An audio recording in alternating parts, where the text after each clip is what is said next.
नमस्कार प्रिय दर्शकों, आप देख रहे हैं ज्योतिष मंत्रा। प्रिय दर्शकों, दीपावली के महापर्व से पहले गुरुपुख योग का होना और उसमें भी सर्वार्थ सिद्धि योग और अमृत सिद्धि योग, तीनों ही योग एक साथ बन रहे हैं जो अत्यंत श्रेष्ठ माने जाते हैं। रविपुख और गुरुपुख योग को शास्त्रों में अत्यंत महत्वपूर्ण स्थान मिला हुआ है। पुख नक्षत्र अपने आप में ही श्रेष्ठ है। भगवान श्री कृष्ण श्रीमद् भागवत गीता में कहते हैं कि नक्षत्रों में मैं पुख नक्षत्र हूं। इतना अधिक प्रभाव पुख नक्षत्र का है। उसमें भी यदि रविवार के दिन या गुरुवार के दिन पुख नक्षत्र हो जाए तो अत्यंत सिद्धिदायक योग माना जाता है। विशेषकर गुरुवार के दिन जब यह पुख नक्षत्र होता है तो उस दिन धन धान्य की वृद्धि के लिए, लक्ष्मी की प्राप्ति के लिए, जीवन में उन्नति के लिए, समाज में मान सम्मान के लिए प्रयोग किए जाते हैं। और दीपावली जैसे महापर्व से पहले इस प्रकार का योग होना अत्यंत सिद्धिदायक है, क्योंकि दीपावली का महापर्व धन धान्य की वृद्धि के लिए, महालक्ष्मी की विशेष कृपा प्राप्ति के लिए ही होता है। और साथ ही दीपावली के अवसर पर जब हम पूजा पाठ करते हैं, साधना करते हैं, प्रार्थना करते हैं तो यही कामना करते हैं कि पूरा वर्ष हमारे कार्य सिद्ध हो, उन्नति हो, सफलता प्राप्त हो। और ऐसे समय में 24 अक्टूबर 2024 को ये सिद्ध योग बनने जा रहा है। इस गुरुपुख योग में आप किसी भी प्रकार के तंत्र मंत्र यंत्र का कोई भी कार्य करते हैं या फिर स्वर्ण आदि खरीदते हैं अथवा घर की सुख शांति के लिए कोई प्रयोग करना चाहते हैं तो ये एक अत्यंत श्रेष्ठ और शुभ मुहूर्त है।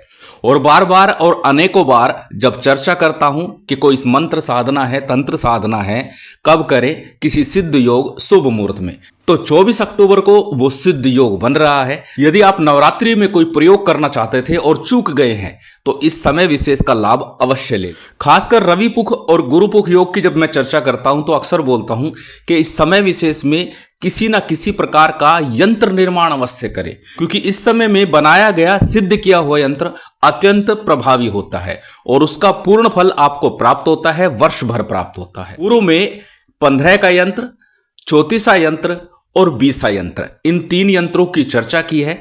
प्रत्येक गृहस्थ व्यक्ति के लिए और साधक के लिए ये तीनों यंत्र अत्यंत महत्वपूर्ण है।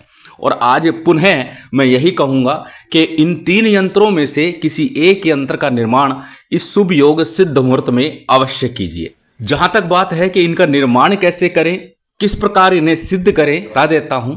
सबसे पहले बात करते हैं 15 का यंत्र की।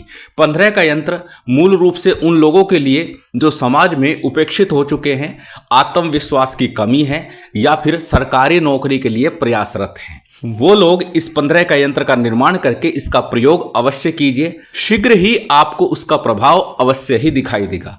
वैसे आजकल बाजार मार्केट में भी ताम्र पत्र पर 15 का यंत्र अंकित किया हुआ मिल जाता है, चाहे तो वो ले आइएगा और फिर उसे प्राण प्रतिष्ठित करके उसका प्रयोग कर लीजिएगा। लॉकेट के रूप में प्रयोग कर सकते हैं या फिर घर में पूजा स्थल पर स्थापित करके प्रयोग कर सकते हैं। 15 का यंत्र आपकी स्क्रीन पर है, स्क्रीनशॉट लेकर रख सकते हैं किस प्रकार का 15 का यंत्र है। और इसके नाम से ही पता लगता है कि 15 का यंत्र इसे क्यों कहा जाता है। जब चारों तरफ से हम कहीं से भी इसकी संख्या को गिनते हैं तो कुल योग 15 आता है, इसीलिए इसे 15 का यंत्र कहा जाता है। सूर्य यंत्र कहा जाता है, लक्ष्मी यंत्र कहा जाता है और साथ ही साथ ये नवारण मंत्र के रूप में भी प्रयोग किया जाता है, क्योंकि इसके कुल अंकों का योग 1 से 9 तक है और इसीलिए नवदुर्गा यंत्र के रूप में भी ये प्रयोग किया जाता है। तो यदि आप उपेक्षित हैं, मान सम्मान नहीं मिल रहा है समाज में, परिवार में, या फिर सरकारी नौकरी के लिए प्रयासरत हैं और सफलता मिल नहीं पा रही, मिलते मिलते रह जाती है, उस परिप्रेक्ष्य में इस यंत्र का आप अवश्य लाभ लीजिएगा। जहां तक निर्माण की बात है, यदि आप मार्केट से ला रहे हैं तो निर्माण की आवश्यकता ही नहीं होगी। यदि स्वयं निर्माण करना चाह रहे हैं तो 1 अंक से आरंभ कीजिएगा और 9 अंक तक, 1, 2, 3, 4 इस तरह से अंकों के अनुसार इसे लिखा जाएगा।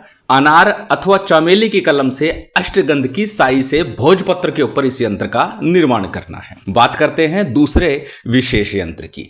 34 यंत्र ये भगवती दुर्गा का विशेष यंत्र कहलाता है। महाशक्ति का यह यंत्र सर्व प्रकार की उन्नति के लिए, सफलता के लिए, धन धान्य की वृद्धि के लिए, लक्ष्मी की प्राप्ति के लिए और खासकर मनोकामना की पूर्ति के लिए प्रयोग किया जाता है। और इस यंत्र को तो अनिवार्य रूप से प्रत्येक गृहस्थ को अपने पूजा स्थल पर रखना ही चाहिए। इस यंत्र को या तो मार्केट से ले आइए अथवा भोजपत्र के ऊपर ही अनार अथवा चमेली की कलम से अष्टगंध की साई से इसका निर्माण करना है। और इस यंत्र के निर्माण के लिए सूत्र लागू होगा यंत्राणाम वामतो गति। इस यंत्र को बाएं से दाईं ओर चलते हुए लिखना है। यंत्र स्क्रीन पर है, जहां पर 14 अंक लिखा है वहां से स्टार्ट करना है। एरो के माध्यम से भी मैं दिखा दूंगा किस प्रकार से इस यंत्र को लिखना है। तो जैसे कि कहा, प्रत्येक गृहस्थ को तो इस यंत्र को निर्माण करके अपने पूजा स्थल पर अवश्य रखना चाहिए, अथवा गल्ले में तिजोरी में भी इसे रखा जा सकता है, जिससे कि निश्चित ही लक्ष्मी की वृद्धि होती है। बात करते हैं बीसा यंत्र की। बीसा यंत्र के विषय में कहा जाता है कि जिसके पास हो बीसा क्या करे जगदीसा। अर्थात बीसा यंत्र का महत्व इतना अधिक है कि जिसके पास बीसा यंत्र हो, भगवान भी उस पर विशेष कृपा करते हैं, उसकी कामना को, मनोकामना को पूर्ण अवश्य करते हैं, टालते नहीं हैं। इतना अधिक प्रभाव बीसा यंत्र का माना गया है। तो इस सिद्ध योग में बीसा यंत्र का निर्माण कर सकते हैं। चाहे तो लक्ष्मी बीसा का निर्माण करें, दुर्गा बीसा करें, हनुमान बीसा यंत्र करें, या जिस भी देवी देवता का आप इष्ट रखते हैं उनका बीसा यंत्र का निर्माण करें और फिर उसे अपने पूजा स्थल पर रखकर उसकी पूजा आराधना करें। आपको इष्ट कृपा शीघ्र प्राप्त होगी। साथ ही बीसा यंत्र सभी प्रकार की उन्नति के लिए प्रयोग किया जाता है, चाहे वो कोई मनोकामना हो, धन धान्य की वृद्धि हो, नौकरी की प्राप्ति हो, या फिर कार्य क्षेत्र में प्रगति हो, उन्नति हो। किसी भी कामना की सिद्धि हेतु बीसा यंत्र प्रयोग किया जा सकता है। तो इस सिद्ध योग मुहूर्त का लाभ उठाएं। तीनों में से कोई एक यंत्र आप निर्माण करके अवश्य ही प्रयोग कीजिए। निश्चित आपको लाभ मिलेगा, हर हाल में मिलेगा। इतने प्रभावशाली ये यंत्र है। 24 अक्टूबर को गुरुवार के दिन पूरे दिन और रात्रि में ये पुख नक्षत्र रहने वाला है, इसलिए किसी भी शुभ लाभ अमृत के चौघड़िया को देख करके, सिद्ध योग मुहूर्त तो है, अमृत सिद्धि योग भी है, सर्वार्थ सिद्धि योग भी है, लेकिन जब यंत्र निर्माण करें तो चौघड़िया का विशेष महत्व बन जाता है। तो उस चौघड़िया में आप यंत्र का निर्माण करें, उसकी आराधना करें, पूजा करें, उसकी प्राण प्रतिष्ठा करें। प्राण प्रतिष्ठा विधि पूर्व में दे चुका हूं साबर मंत्रों के माध्यम से, आपको लिंक डिस्क्रिप्शन में मिल जाएगा। इन साबर मंत्रों के माध्यम से आप अपने यंत्र और माला की सरलता से प्राण प्रतिष्ठा कर सकते हैं, चैतन्य बना सकते हैं, और निश्चित आपको सफलता मिलेगी, हर हाल में मिलेगी। और जब आपके यंत्र माला प्राण प्रतिष्ठित होंगे तो आपको आपके कार्य का, आपकी साधना का, मंत्र जाप का, यंत्रों का पूर्ण फल शीघ्र, अतिशीघ्र प्राप्त होगा। गुरुपुख योग का पूर्ण लाभ लें। छोटी सी जानकारी साझा की है। आप अपने कार्य के अनुसार, अपनी कामना के अनुसार इन यंत्रों का लाभ अवश्य लें। महामाई की विशेष कृपा आप सभी को प्राप्त हो, यही कामना है। उम्मीद करता हूं आज की ये जानकारी, ये वीडियो आपको अच्छी लगी होगी। यदि अच्छी लगी हो तो कृपया लाइक कीजिएगा, शेयर कीजिएगा। यदि चैनल पर नए हैं तो सब्सक्राइब कर बेल आइकन बटन दबा दीजिएगा। जय माता दी, जय श्री राम।